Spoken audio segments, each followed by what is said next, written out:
दोस्तों, कोलकाता रेप कांड अभी ठंडा भी नहीं हुआ है। उसके मुजरिमों को अभी तक प्रॉपर सज़ा भी नहीं मिली है। उससे पहले ही एक और कांड हो जाता है।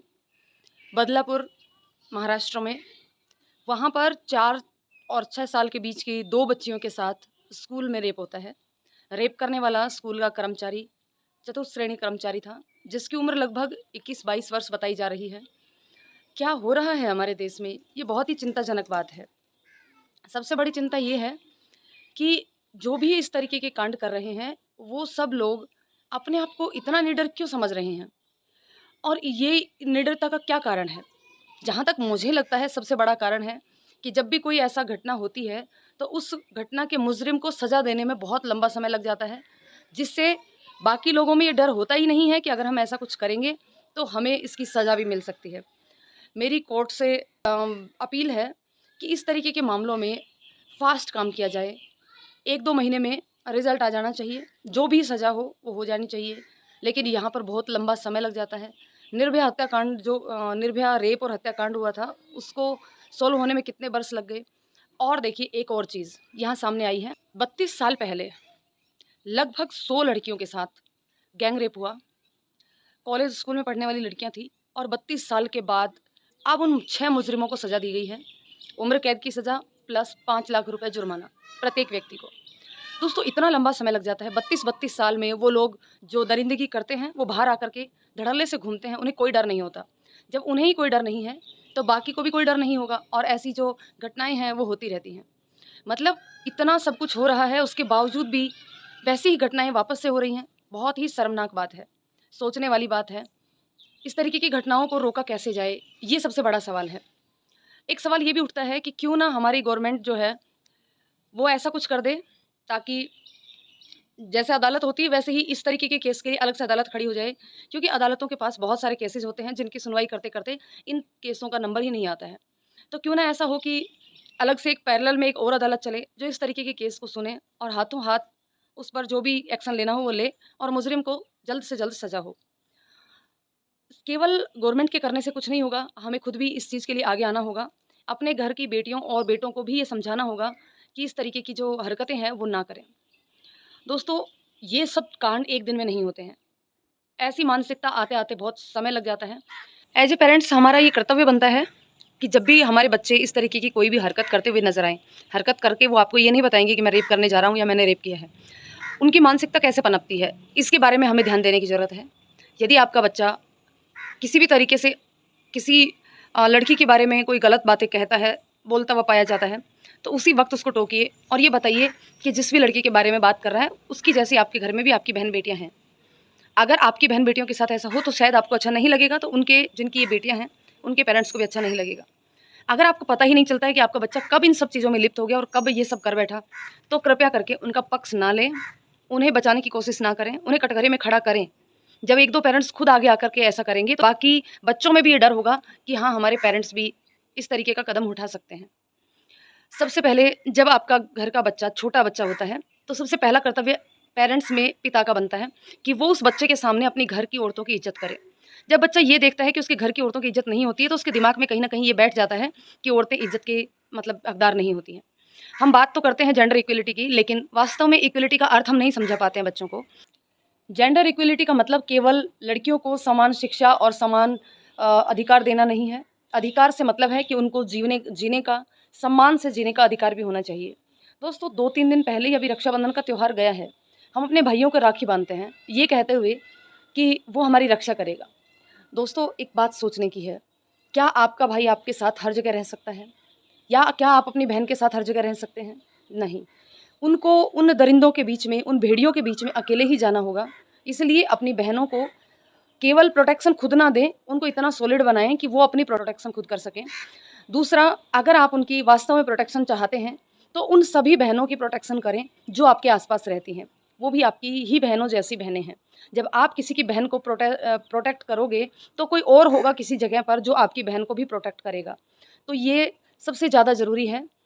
लड़कों को सबसे ज़्यादा आगे आने की ज़रूरत है कि वो आगे आकर के इसमें भागीदारी निभाए। किसी की बहन-बेटियों को गंदी नज़र से देखने वाले को पहले पकड़ करके इस समाज से बहिष्कृत किया जाए। ऐसे किसी भी व्यक्ति को समाज में रहने का अधिकार ना दिया जाए जो किसी की बहन बेटी को गलत नज़र से देखता है, गलत उसके साथ करने की कोशिश करता है। अभी तक का जो कोलकाता रेप कांड है वो कहाँ तक पहुँचा है उसके लिए कुछ ज़्यादा अभी कुछ हुआ नहीं है। सीबीआई को केस सौंप दिया गया है, सीबीआई जांच कर रही है, बार-बार कॉलेज के प्रिंसिपल को बुलाया जा रहा है, उससे पूछताछ की जा रही है, लेकिन अभी केवल संजय रॉय के अलावा किसी दूसरे व्यक्ति की गिरफ्तारी अभी तक नहीं हुई है। साथ ही साथ एक चीज़ और यहाँ पे मैं बता देना चाहूँगी कि संजय रॉय के साथ जिस व्यक्ति ने बैठ कर के शराब पी थी वो भी एक पुलिस वॉलंटियर की तरह काम करता है और वो दोनों रेड अलर्ट एरिया में 2 बार गए हैं, लेकिन दोनों बार ही संजय रॉय बाहर रहा है और वो ही अंदर गया है। उसके बाद संजय रॉय ने एक महिला को छेड़छाड़ करने की कोशिश की है ताकि उस महिला ने उसे लताड़ दिया है। ये सारे स्टेटमेंट संजय रॉय ने दिए हुए बताए जा रहे हैं। वापस आने के बाद वो जो दूसरा व्यक्ति था जो बटालियन नंबर 4 में ड्यूटी कर रहा था, पुलिस वॉलंटियर ही था, वो वापस अपने घर उबर बुक करके चला जाता है और संजय रॉय चला जाता है हॉस्पिटल में, और हॉस्पिटल की तीसरी मंजिल में उस सेमिनार हॉल में जहाँ पर वो ट्रेनी डॉक्टर सो रही थी, और ये सब काम वो करता है। ये सब उसने कबूल किया है और उसने कहा है कि मुझे फांसी दे दी जाए। कहीं न कहीं कुछ और केमिकल लोचा भी यहाँ हो सकता है, पता नहीं क्या है, क्या नहीं है, जैसा भी निकल कर के सामने आएगा आप सबके साथ शेयर किया जाएगा। लेकिन इन सब के साथ ही सबसे बड़ी दुविधा और शर्मनाक चीज़ ये है कि एक केस दबता नहीं है, उससे पहले और न जाने कितने ही केस ऐसे होंगे जो सामने नहीं आए हैं। जो सामने आए हैं वो तो आप सबको बता दिया गया है, पता भी होगा, बहुत सारे न्यूज़ चैनल में सुन लिया होगा, लेकिन ऐसे कितने ही केस होंगे जो सामने अभी तक खुलकर नहीं आए हैं। दोस्तों, एक छोटी-सी बात मुझे सुन के बड़ा ही अजीब लगा। यहाँ बताना चाहूँगी कि विकास दिव्यकीर्ति सर ने बताया था जो मैंने सुना उनके बताने पर, कि एक बार एक लड़की से उन्होंने पूछा कि आप क्या बनना चाहती हैं? वो यूपीएससी की तैयारी कर रही थी, तो उसने कहा मैं आईपीएस बनना चाहती हूँ, रोते हुए उसने बताया। तो सर कहते हैं कि मैंने उनसे पूछा कि तुम आईपीएस बनना चाहती हो, बहुत अच्छी बात है, पर तुम रो क्यों रही हो? ये तो बहुत अच्छी बात है, हँस के बताओ ना इसको। तब उस लड़की ने जो बताया वो बहुत ही दिल दहला देने वाला था। उस लड़की ने बताया कि मेरे साथ मेरे गाँव में गैंग रेप हुआ था, और ये बात मैं अपने पेरेंट्स को नहीं बता पाई और ना ही कभी बता पाऊँगी। इसलिए मैं चाहती हूँ कि मैं आईपीएस बनूँ और ऐसी घटना जो मेरे साथ हुई वो मैं किसी और के साथ ना होने दूँ। और बाद में आगे चलकर वो लड़की आईपीएस बनी भी। वो लड़की जहाँ कहीं भी रही होगी आईपीएस के तौर पर, वहाँ ज़रूर उसने बाकी लड़कियों की हिफाज़त के लिए कदम ज़रूर उठाए होंगे। तो आप सोच कर के देखिए, सबसे मेन चीज़ तो ये होती है कि पेरेंट्स ही अपने बच्चों पर विश्वास नहीं करते। बच्चों को डर लगता है ऐसी घटनाओं को अपने माँ-बाप से बताने में। उनको लगता है कि उनके माँ-बाप उनका विश्वास नहीं करेंगे और उल्टा उन्हीं पर इल्ज़ाम लगा देंगे कि तू ही गलत होगी। इसलिए वो अपनी बच्चियाँ हैं वो अपने माँ-बाप को ऐसी बातें बताती ही नहीं हैं। अब ऐसी कितनी ही घटनाएँ होंगी जो बच्चियाँ अपने अंदर ही दबा के रख लेती होंगी।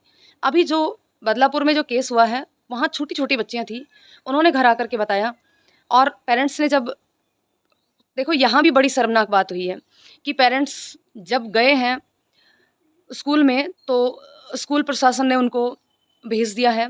वो वहाँ से गए हैं हॉस्पिटल नहीं, वहाँ से गए हैं वो स्कूल से वो पुलिस स्टेशन गए हैं एफआईआर लिखवाने के लिए, लेकिन पुलिस स्टेशन में जाकर के उन लोगों को ये बोल दिया गया कि पहले मेडिकल टेस्ट करवाइए, उसके बाद आपको जो है एफआईआर लिखी जाएगी।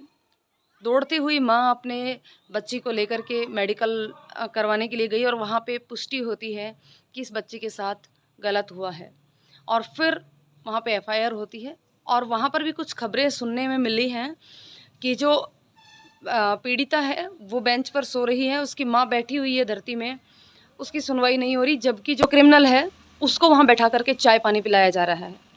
क्या होगा हमारे देश का? हमारे देश की जो पुलिस है वो क्या कर रही है? उसे किसको बचाना चाहिए? अभी तक यही समझ में नहीं आया है। कहीं न कहीं बहुत बड़ी कमी हमारे पुलिस में भी है, पुलिस डिपार्टमेंट में भी, इसको भी दूर करने की ज़रूरत है। छोटे-छोटे बच्चों को हम सिखाते हैं कि गुड टच क्या होता है, बैड टच क्या होता है, और जब हम उनको बताते हैं कि अगर आपके साथ ऐसा कभी कुछ हो, तो आप सबसे पहले उस स्थान पर जाइए जहाँ पर भीड़-भाड़ वाला इलाका हो। अगर आप घर से बाहर हैं, दूर हैं, तो कोशिश कीजिए, अगर स्कूल चालू है तो आप दौड़ करके स्कूल में जाइए। वहाँ के टीचर्स को आप बता सकते हैं, तो वहाँ पे आप सेफ रहेंगे। या फिर आप हॉस्पिटल के नज़दीक है तो हॉस्पिटल में जाकर के वहाँ पर किसी को बता सकते हैं, किसी डॉक्टर वगैरह को। अगर आप अपने घर से दूर हैं तो। अगर आप अपने घर के पास हैं तो सीधा अपने घर जाइए, अपने पेरेंट्स को बताइए कि आपके साथ क्या हो रहा है। अब देखिए, हम उनको सिखाते हैं कि ये जगह सेफ है, पब्लिक पैलेस, जहाँ पर बहुत सारी भीड़-भाड़ हो, वहाँ पर आप सेफ हैं। लेकिन जो भी केस हो रहे हैं, एक स्कूल में होता है, एक हॉस्पिटल में होता है, तो कौन-सी जगह सेफ है मुझे नहीं लगता। और साथ ही अब तो सवाल ये भी उठने लगा है कि कौन-सी जगह सेफ़ है। बहुत सारी लड़कियों के साथ घर में भी रेप होता है। एक किस्सा मेरे को सुनने को मिला कि एक लड़की के खुद की मौसी के लड़कों ने उसके साथ रेप किया। उसने अपने माँ-बाप को बताया, माँ-बाप ने उसकी नहीं सुनी।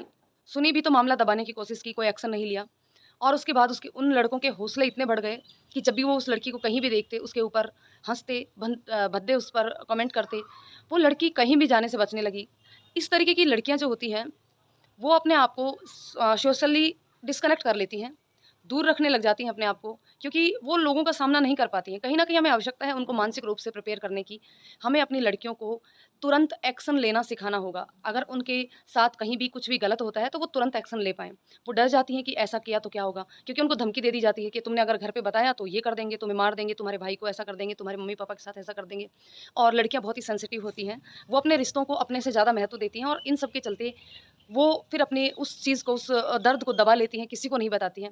न जाने कितने ही केस ऐसे होते हैं जो रातों-रात दब जाते हैं। बहुत सारे केस तो ऐसे होते हैं कि माँ-बाप तक ही नहीं पहुँचते, लड़की अपने अंदर ही दबा के बैठ जाती है।